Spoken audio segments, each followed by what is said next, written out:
हम सिंगर रूपेश प्रेमी समस्त भोजपुरिया लोग के गोर छू के गोर लागतानी।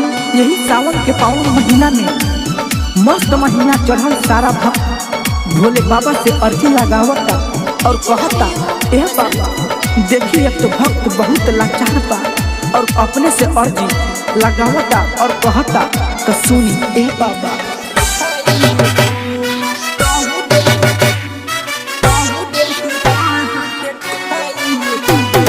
सुनी बोले कहानी पाँव पटक कहानी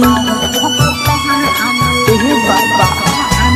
सुनी बोले कहानी पाँव पटक कहानी कैसे के देवा घके आई हो कहे की पानी बहुते हम तला चाह दौड़े ही दाना देखाई हो।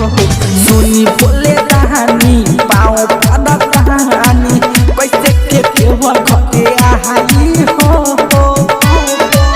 कहे की पानी बहुते हम तला चाह दौड़े ही दाना देखाई हो।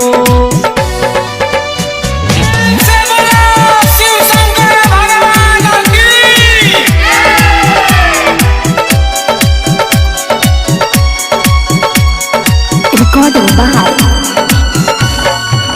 Nitya Recording Studio. DJ Hariom बसंत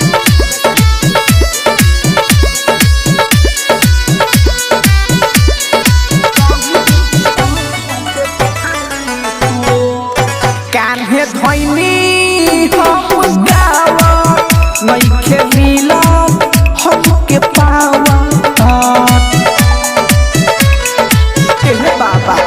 कान्हे धोइनी हम गावा नइखे मिलत हमके पावा गोदावा में गह दे डोडा हवा भई दुनु गोदावा में थोड़ा हवा गोरावा में गहरे डोरा हवा भइल दुनु गोरावा में फोहरा हवा बोले बनी बोली भगती में ढली रहिया में घनटी बजाई सुनी बोले कहानी पाँव पड़त कहानी कैसे के देवा घटे आई हो कहे की पानी बहुते हम तला चाहत दौड़े ही राहत खाई हो। सुनी बोले कहानी पाँव पड़त कहानी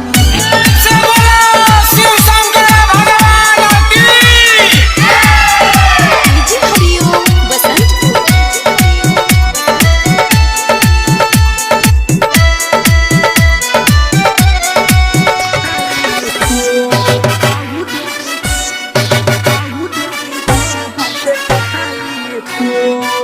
सुनी भोले बाबा दानी कैसे आई कहतानी ए बाबा।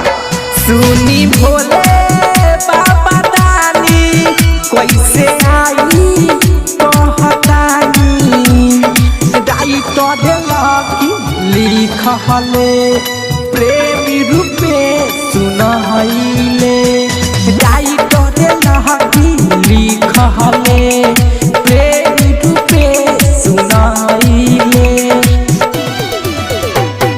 नित्य विकास गाजू पप्पू कैसे के देवा घटे जाई हो। सुनी बोले कहानी पाँव पड़त कहानी कैसे के देवा घटे आई हो कहे की पानी बहुते हम तला चाहत दौड़े ही राहत खाई हो। सुनी बोले कहानी पाँव पड़त कहानी सुनी बोले कहानी पाँव पड़त कहानी कैसे के देवा घके आई हो कहे की पानी बहुते हम तला चाहत दौड़े ही राहत खाई हो। सुनी बोले कहानी पाँव पड़त कहानी कैसे के देवा घके आई